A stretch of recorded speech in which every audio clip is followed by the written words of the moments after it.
Welcome back to all of you guys. Welcome in other video from S biology. Hopefully आप लोग ठीक होंगे और आप लोगों की प्रिपरेशन भी काफ़ी अच्छी चल रही होगी।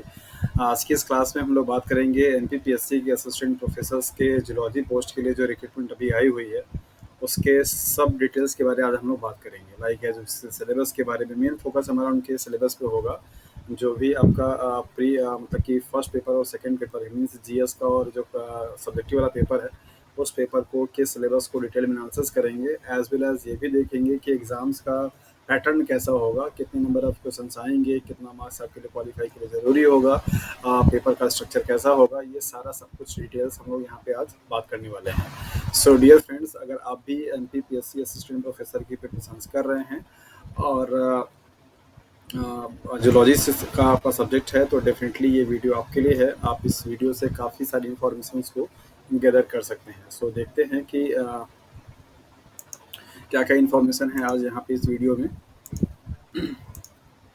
सो जैसा कि आपको यहाँ पे दिखाई दे रहा होगा, all about the NPPSC assistant professor, that is zoology post के लिए, जूलॉजी सब्जेक्ट के लिए। सो आज ये लाइव क्लासेस थी और जिसमें कि सब लोगों को कोई भी जुड़ सकता था। तो हम लोग देखते हैं यहाँ पे क्या क्या चीज़ें हैं आज की इस क्लास में। सो नंबर पहला है कि जो आपका ये एनपीपीएससी का असिस्टेंट प्रोफेसर के लिए जो फॉर्म आया हुआ है, इसके जो पेपर होंगे उनकी क्या योजना है, राइट, किस तरीके से पेपर डिवाइड किया गया है। तो जैसा कि आप यहाँ पे देख सकते हैं कि पेपर यहाँ पे दे रखा है, ये हिंदी में ही इनका नोटिफिकेशन है। प्रश्न पत्र है मीन्स पेपर है, तो फर्स्ट पेपर ये होगा और सेकंड पेपर आपका ये होगा। फर्स्ट जो पेपर होगा वो आपका एक तरीके से मान लीजिए कि जनरल होगा, मीन्स जीएस तरीके का होगा, जो कि मध्य प्रदेश राष्ट्रीय अंतर्राष्ट्रीय स्तर का सामान्य ज्ञान तथा कंप्यूटर का आधारभूत ज्ञान होना चाहिए। इसमें टोटल नंबर ऑफ जो क्वेश्चन होंगे वो कितने होंगे, 50 होंगे। और सभी जो क्वेश्चन होंगे वो बेसिकली 4 मार्क्स के होंगे। दैट इज़ वाई टोटल पूरा कितना हो जाएगा, 200 का हो जाएगा। पेपर का जो ड्यूरेशन होगा वो बेसिकली आपका 1 घंटे का होगा। तो पहला पेपर 50 क्वेश्चन का, 200 मार्क्स का, 1 घंटे का। दूसरा जो कि आपका सब्जेक्टिव होगा, तो जैसे कि हम लोग यहाँ पे जूलॉजी के लिए बात कर रहे हैं, तो हमारा जूलॉजी सब्जेक्ट हो जाएगा। जूलॉजी सब्जेक्ट से क्वेश्चन आएंगे। नंबर ऑफ जो क्वेश्चन होंगे वो कितने होंगे, दैट इज 150 होंगे। और चूंकि एक क्वेश्चन आपका 4 नंबर का होगा, तो टोटल मार्क्स कितने हो जाएंगे, 600 के हो जाएंगे। और 150 क्वेश्चन को सॉल्व करने के लिए आपको 3 घंटा मतलब कि 180 मिनट का टाइम यहाँ पे दिया जाएगा। यहाँ पे 60, तो यहाँ पे 50 क्वेश्चन को सॉल्व करने के लिए 50 मिनट दिया जाए, 60 मिनट दिया जाएगा। और यहाँ पे 150 क्वेश्चन को सॉल्व करने के लिए 180 मिनट दिया जाएगा। दैट मीन्स कि टाइम का कोई क्लास नहीं होगा, टाइम की प्रॉब्लम यहाँ पे नहीं होगी। इसके बाद तीसरा आप यहाँ पे देख सकते हैं कि जो कि इंटरव्यू होगा, और इंटरव्यू आपका टोटल 100 मार्क्स का होगा। तो टोटल इस तरीके से इस पूरे एग्जाम का जो टोटल मार्क्स आएगा वो 900 आएगा। सो पहला पेपर और दूसरा पेपर में जो आपके रिटन एग्जाम में मार्क्स आएंगे, उनके बेसिस पे आपका क्या बनेगा, that is the merit list बनेगी। और उस मेरिट लिस्ट में जो टॉप रैंकर्स होंगे उनको कॉल किया जाएगा, और वो इंटरव्यू जो होगा आपका कितना, 100 मार्क्स का होगा, राइट। तो ये था कुछ पेपर का पैटर्न। इसके बाद नेक्स्ट हम लोग यहाँ पे देख लेते हैं कि जो पेपर का जो डिटेल है वो किस तरीके से है। तो यहाँ पे आप देख लीजिए कि परीक्षा का आयोजन 2 सत्रों में किया जाएगा। नंबर पहला है प्रथम प्रश्न पत्र की विषय वस्तु। पहला जो पेपर होगा, क्वेश्चन पेपर जो होगा वो क्या क्या रहेगा इसमें। इसमें आपका आएगा मध्य प्रदेश राष्ट्रीय अंतर्राष्ट्रीय स्तर का सामान्य ज्ञान तथा कंप्यूटर का आधारभूत ज्ञान से संबंधित 50 क्वेश्चन होंगे यहाँ पे, जो कि पहले ही बताया। और द्वितीय प्रश्न मतलब सेकंड जो क्वेश्चन पेपर होगा वो आपके विषय से संबंधित होगा, और यहाँ पे आपके 150 क्वेश्चन होंगे। और इस प्रकार दोनों प्रश्न पत्र में कुल 200 क्वेश्चन होंगे, राइट। और 200 क्वेश्चन जब होंगे और एक क्वेश्चन आपका कितने नंबर का है, 4 नंबर का है, तो टोटल मार्क्स कितना हो जाएगा आपका, 800 मार्क्स का हो जाता है। 200 आपके क्या होंगे, क्वेश्चन हो गए, 4 नंबर का आपका एक क्वेश्चन हो गया, टोटल नंबर ऑफ मार्क्स कितने होंगे आपके, 800 हो गए, राइट। दोनों ही पेपर मतलब कि फर्स्ट पेपर और सेकंड पेपर ये ऑब्जेक्टिव टाइप के होंगे, means MCQs multiple choice question type के होंगे। प्रत्येक प्रश्न के उत्तर हेतु 4 विकल्प मतलब एबीसीडी वही जिस तरीके से आपको दिया रहता है वही दिया रहेगा, और उसमें से केवल एक ही सही होगा, आपको सही विकल्प का ऑप्शन का ऑप्ट करना होगा। फर्स्ट जो पेपर होगा वो बेसिकली आपका 1 घंटे का होगा, मतलब कि 60 मिनट का होगा यहाँ पे, और इस पत्र में 50 क्वेश्चन होंगे। सेकंड जो पेपर होगा वो आपका क्या होगा, 3 घंटे का होगा, मतलब 180 मिनट का होगा, और यहाँ पर आपको 150 प्रश्न मिलेंगे, जो कि पहले ही बताया। इस तरीके से सभी प्रश्न पत्र के प्रत्येक प्रश्न जो है 4 अंक के होंगे, राइट। और इस प्रकार लिखित परीक्षा की मेरिट दोनों प्रश्न पत्र के पतंगों जोड़ के बनेगी। तो ये इसको ध्यान दीजिएगा कि क्वेश्चन पेपर 1 और क्वेश्चन पेपर 2 इन दोनों को सम करके जो मार्क्स आपके आएंगे, उन मार्क्स के बेसिस पे क्या बनेगी, आपकी मेरिट बनेगी, और उसी मेरिट के बेसिस पे आपको इंटरव्यू के लिए कॉल किया जाएगा। दोनों ही, ये इंपॉर्टेंट इन्फॉर्मेशन है, दोनों ही प्रश्न पत्रों में पृथक पृथक मतलब सेपरेटली पेपर वन और पेपर टू दोनों में 40% राइट, 40% 40% अंक प्राप्त करना अनिवार्य होगा। ये बहुत ही इम्पोर्टेंट यहाँ पे पॉइंट है, तो आप यहाँ पे देख लीजिए। ये पहला जो पेपर था वो 50 क्वेश्चन का, मतलब कि एक तरीके से 200 नंबर का था, तो 200 नंबर का 40% आपको यहाँ पे निकालना होगा। अगर आप 40% निकालते हैं तो कितना हो जाएगा, दैट इज द 80 मार्क्स आपके हो जाएंगे। सो 80 मार्क्स आपको फर्स्ट पेपर में चाहिए होगा। और चूंकि दूसरा वाला जो पेपर है आपका वो कितने का है, 600 नंबर का है, तो 600 का जो 80% सॉरी 40% होगा वो कितना हो जाएगा, 240 नंबर। तो 240 नंबर आपको चाहिए ही चाहिए होगा उस सेकंड पेपर में। तो 80 मार्क्स आपको चाहिए होगा किसमें, फर्स्ट पेपर में, और 240 मार्क्स आपको चाहिए होगा सेकंड पेपर में। ये मिनिमम क्राइटेरिया है आपकी कॉपी को इवेलुएट करने के लिए।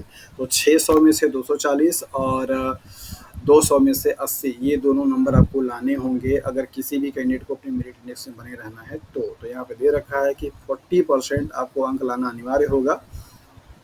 मध्य प्रदेश के जो भी कैटेगरी वाले कैंडिडेट होंगे, एससी, एसटी, ओबीसी या ईडब्ल्यूएस, उनके लिए यहाँ पे 10% का रिलैक्सेशन दिया गया है। उनके लिए आपका जो भी होगा वो 30% अलग अलग दोनों पेपर में क्या हो नाम नंबर मार्क्स जो है वो पाना अनिवार्य होगा।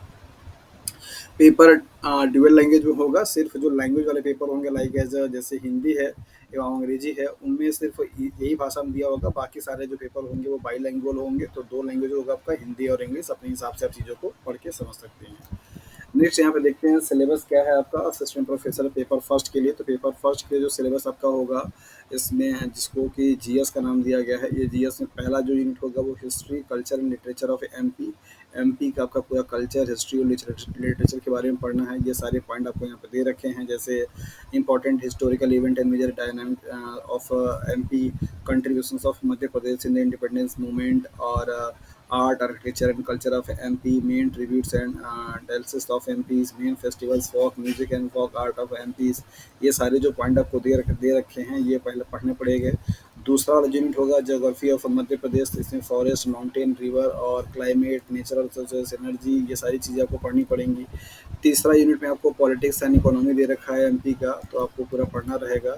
चौथा यूनिट में current events of international, national and MP, तीनों का ही पढ़ना है। मतलब पहले आपको स्टेट में, फिर आपको नेशन में, फिर इसके बाद इंटरनेशनल लेवल पे आपको पढ़ना रहेगा इनके रेफरेंस में क्या क्या चीज़ें हैं। नौ पाँचवा यूनिट है इन्फॉर्मेशन एंड कम्युनिकेशन टेक्नोलॉजी। इसमें सारा चीज़ आपको यहाँ पर टॉपिक्स ये दे रखा है। इसके बाद हम लोग देखते हैं जो हमारा सब्जेक्ट का है, दैट इज जूलॉजी का। उसमें यहाँ पे जो सिलेबस दिया रखा है आपको ध्यान में अगर होगा, अगर आप सीएसआईआर की तैयारी करके अगर आप आए हैं, नेट क्वालिफाई किए हैं, तो सीएसआईआर के नेट का सिलेबस क्या ही सिलेबस इन्होंने दे रखा है, चीज़ों को तरीके से सेपरेट करके। तो नंबर पहला जो यूनिट है वो क्या है, मॉलिक्यूल्स एंड इंट्रक्शन, जो कि पूरा सीएसआईआर के ही यूनिट से लिया गया आपका ये पूरा पोर्शन है, जो कि बायोकेमिस्ट्री के भी नाम से हम लोग जानते हैं। जिसमें जब हम पढ़ाते हैं सीएसआईआर में, तो बच्चों को ये वाला यूनिट में बायोकेमिस्ट्री के नाम से ही पढ़ाया जाता है। इसके बाद आपको यहाँ पे दे रखा है सेलुलर ऑर्गेनाइजेशन एंड प्रोसेसेस। यहाँ पे सेल बायोलॉजी और मॉलिकुलर बायोलॉजी का दोनों को मिला करके आपका पूरा होता है। जैसे डीएनए रेप्लिकेशन वाला जो टॉपिक है बी है मॉलिकुलर बायोलॉजी का, ये पूरा आपका सेल बायोलॉजी का। तो ये आपका पूरा cell biology as well as molecular biology दोनों को मिला करके यूनिट बनी हुई है। इसके बाद जो तीसरी यूनिट है वो पूरी डेवलपमेंटल बायोलॉजी है। तो डेवलपमेंटल बायोलॉजी आपका पूरा का पूरा जो भी आपने सीएसआईआर में पढ़ा हुआ है तैयारी की करने के टाइम पे, वो सारा डेवलपमेंटल बायोलॉजी आपको यहाँ पे दे रखा है।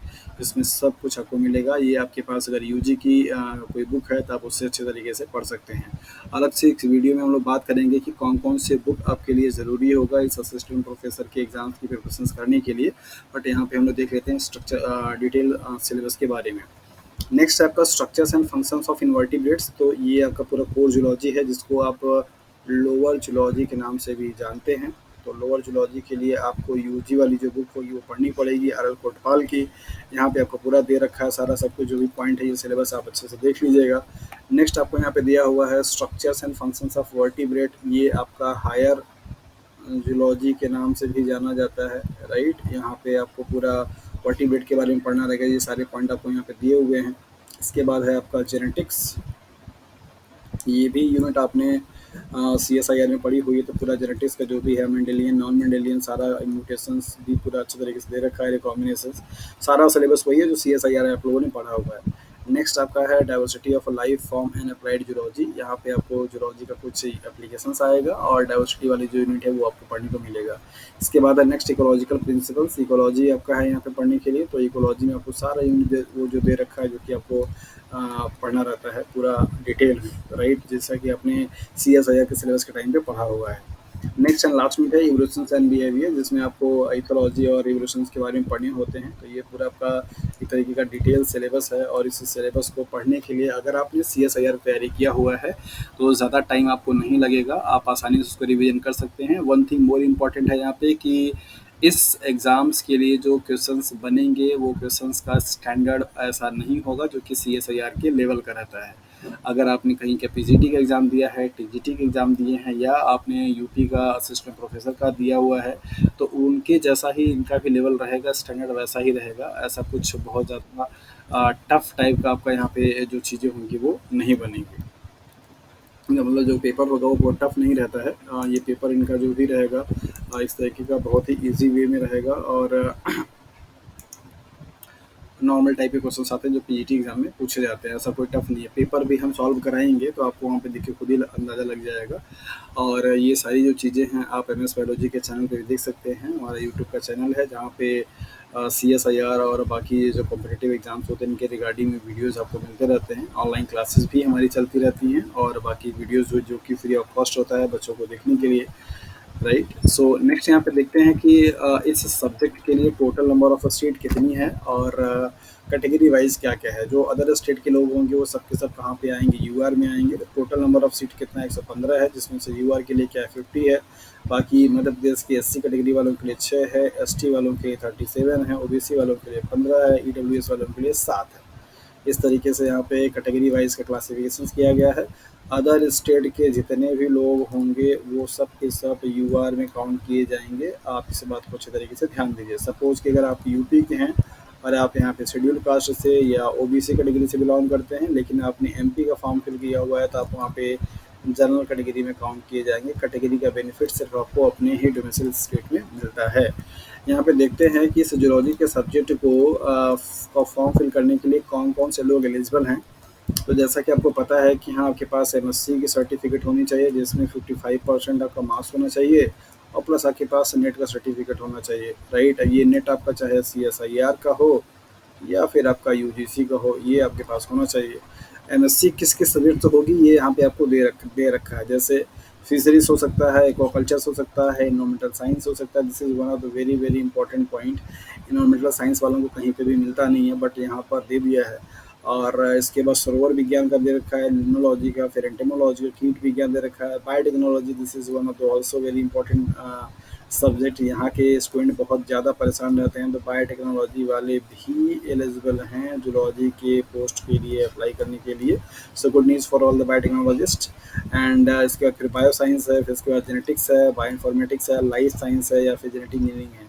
इनमें से जो भी लिस्ट यहाँ पे दे रखी है, इनमें से किसी भी सब्जेक्ट में अगर आपकी MSc है और आपके पास नेट है तो आप एलिजिबल हैं इस फॉर्म को फिल करने के लिए। सो डियर फ्रेंड्स, आप लोगों ने देखा कि किस तरीके से MPPSC के असिस्टेंट प्रोफेसर जूलॉजी के लिए क्या डिटेल सिलेबस है, और किस तरीके से उनका एलिजिबिलिटी क्राइटेरिया है, और क्या सब्जेक्ट का कॉम्बिनेशन है, और कितने टोटल नंबर ऑफ सीट्स हैं, राइट। अगले वीडियो में हम लोग इसी MPPSC के बुक को लेकर के बात करेंगे, और उनके प्रीवियस ईयर जो पेपर आपके हो चुके हैं उनके सॉल्यूशंस को लेकर के हम लोग यहाँ पे बात करेंगे। बाकी जो डेली बेसिस पे आपको वीडियोस मिलेंगे वो इनके सिलेबस के अकॉर्डिंग मिलेंगे। जो भी इनका सिलेबस है उसके अकॉर्डिंग आपको वीडियोस मिलते रहेंगे।